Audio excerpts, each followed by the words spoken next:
we've got what we've got here is issue 550 of Celestial Toyroom magazine.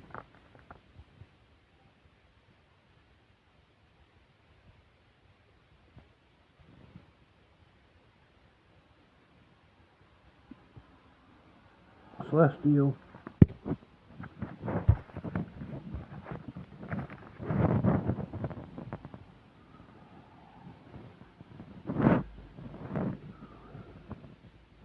That's a deceased. On the back of it, we've got a deceased Doctor Who actor.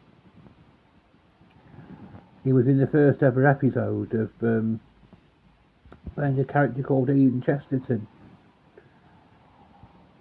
But he's no longer with, sadly no longer with us now. But let's get to the contents of the magazine.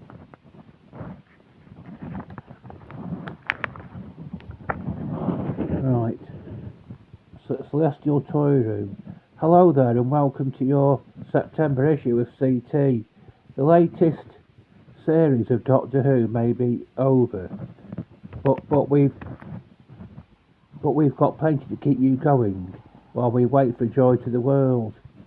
As you might have guessed from the cover, penned by Tony Green, we've got plenty of views on the recent series, including the hotly anticipated results of the DWAS survey. Did your favourite episode rise to the top of the rankings? Find out on pages 8 and 9. We're also reflecting on the sad death of William Russell. That's the one who's pictured on the back, who passed away while the last issue of CT was going to print. There's a look back on his career, penned by Nick Smith, while we've also been able to speak to a number of actors who worked with William Russell on the show. Ian Chesterton also takes pride of place on the back cover of the issue, with my thanks to Paul Pitford for his work. On a more cheerful note, this summer has brought us a wealth of Doctor Who events. We've got coverage of just a fraction of them, from Big Finish Day to a moment in time with Tom Baker. If you've been to and enjoyed a Who convention or day out, then please do get in touch. This issue also sees a return of Screaming Jungle with a new masthead by Martin Holmes. As always with CT, I'd love to hear from as many as you as possible, whether you've written in once or 100 times before. While we won't have space to print absolutely everything, we do try to put as much as possible as into every issue. But best wishes, James.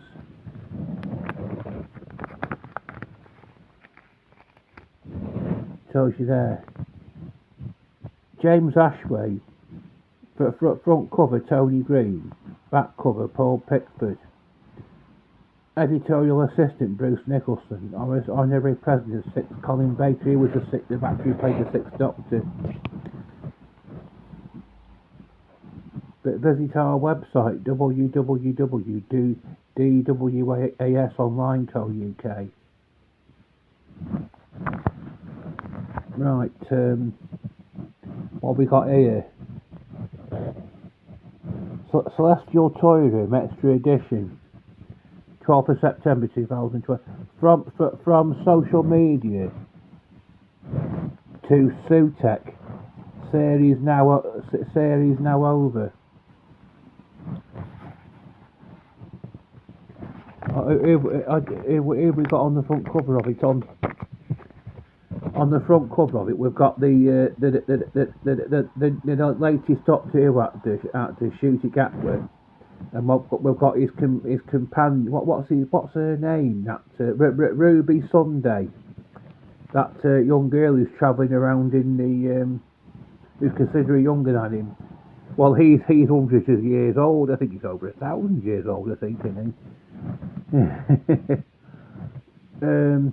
Well, she's only 19 or something like that. She travels around in the TARDIS with him. Oh, she has been travelling around in the TARDIS with him, for it precisely. But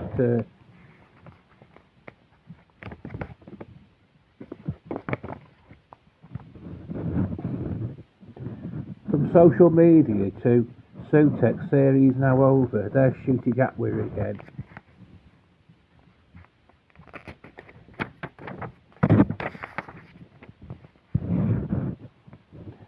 Dot and Bubble deserves to be remembered.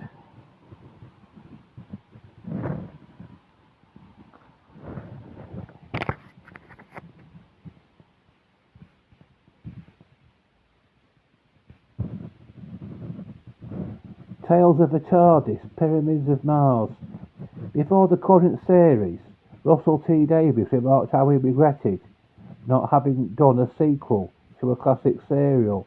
He mooted that a repeat of the original serial could be broadcast on BBC4 the week before the sequel came out. Now, with hindsight, it seems likely that plans for the Tales of the TARDIS incarnation of Pyramids of Mars were already underway.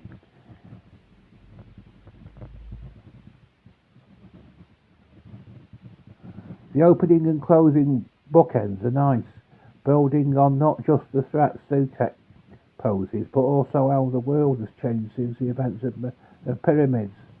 While Marcus Scarman had been a pillar of the establishment in the original version, the Doctor reflects on the Professor looting the tombs of the pharaohs and explicitly states a view that probably wasn't even on the agenda 49 years ago.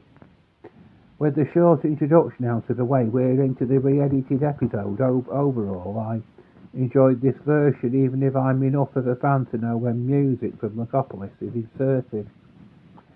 The CGI additions were surprisingly well integrated and are testament to how well producer Philip Hinchcliffe and director Paddy Russell managed to put together the original.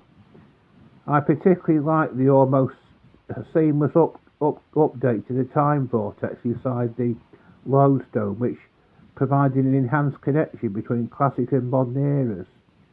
I was perhaps a little less sold on the addition of the TARDIS door. The addition of the TARDIS, that's where it ends.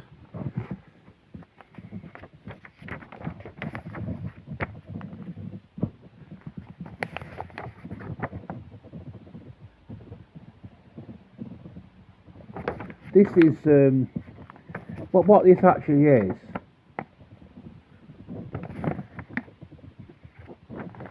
a sort of brief summary of every episode of the last series. Got Dot and Bubble there. Got it on the floor.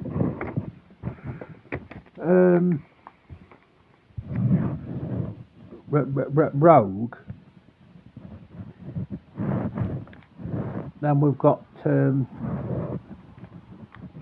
it still being filmed? Yes, it's still being filmed, yeah.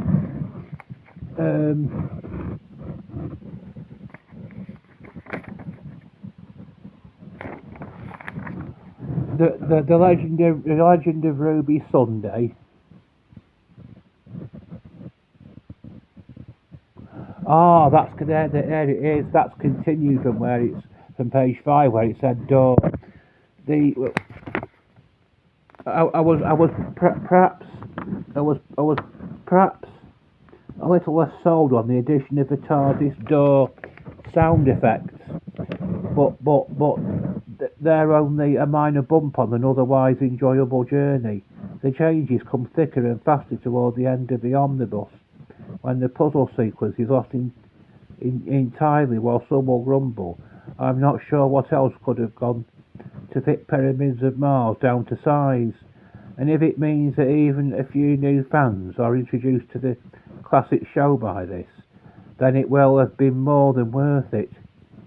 I can certainly imagine more of this in media res style of the Tales of a TARDIS format being made, with plenty of potential opportunities to introduce new fans to older series.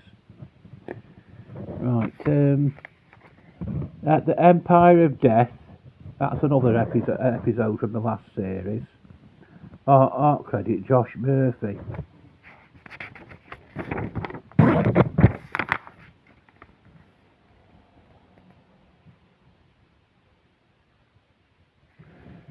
DWS decides Doctor Who ranked. The votes are in, the die is cast.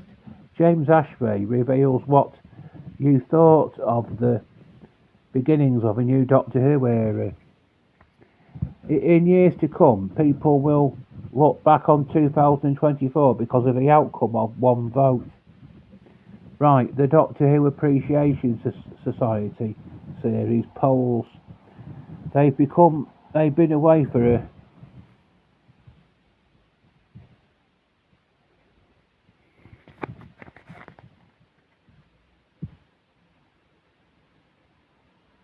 these are the episodes.